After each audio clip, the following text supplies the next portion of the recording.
Asosiasi Perguruan Tinggi Swasta Indonesia (APTISI) Wilayah 2A Sumatera Selatan Bangka Belitung atau Sumsel Babel lantang menolak RUU Sisdiknas. Bahkan pihaknya akan melaksanakan aksi demo di Istana pada Selasa 27 September mendatang.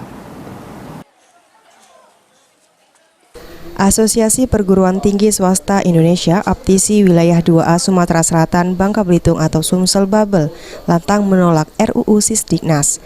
Ketua APTISI Wilayah 2A Sumsel Babel, Helmi, menegaskan penolakan pengesahan RUU Sisdiknas 2022 ini akan dilakukan dengan aksi demo ke Istana pada Selasa 27 September mendatang, yang setidaknya akan diikuti oleh ribuan pimpinan perguruan tinggi swasta PTS di Indonesia.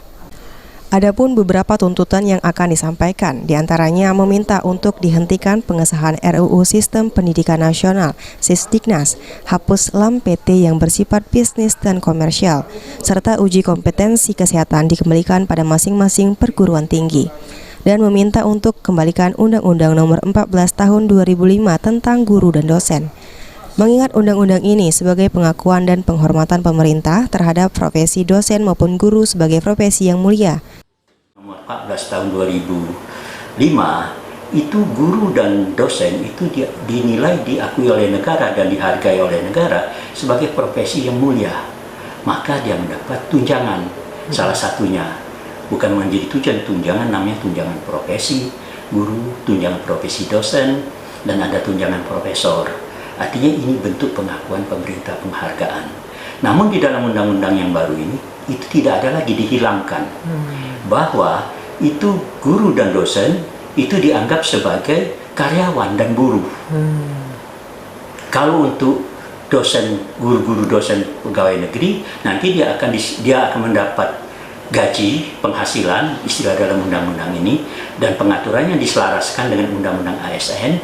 Sementara untuk swasta itu mendapat pengupahan, ada kalimat pengupahan di sana, dan ini pelaksanaannya diselaraskan dengan undang ketenagakerjaan. Artinya apa di sini? Tidak ada lagi penghargaan terhadap. Penolakan Undang-Undang Sisdiknas juga tak terlepas didasari pada masih banyak masalah dan belum disosialisasi. Namun nyatanya proses RUU Sisdiknas ini sudah masuk dalam program legislasi nasional atau Proklegnas tahun 2022. Sama ini menuntut, mudah-mudahan didengar. Kami sudah berusaha untuk berdialog, kami kedepankan dialog dengan pemerintah untuk menyelesaikan permasalahan yang ada. Tapi tampaknya kurang mendapat respon. Apakah dengan harus yang demikian?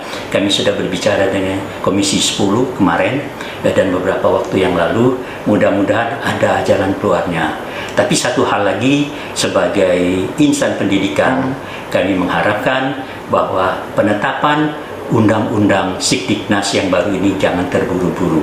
Mari kita benar-benar kaji yang benar-benar akan memberikan maslahat kepada bangsa dan negara. Okta Alfarisi, PAL TV.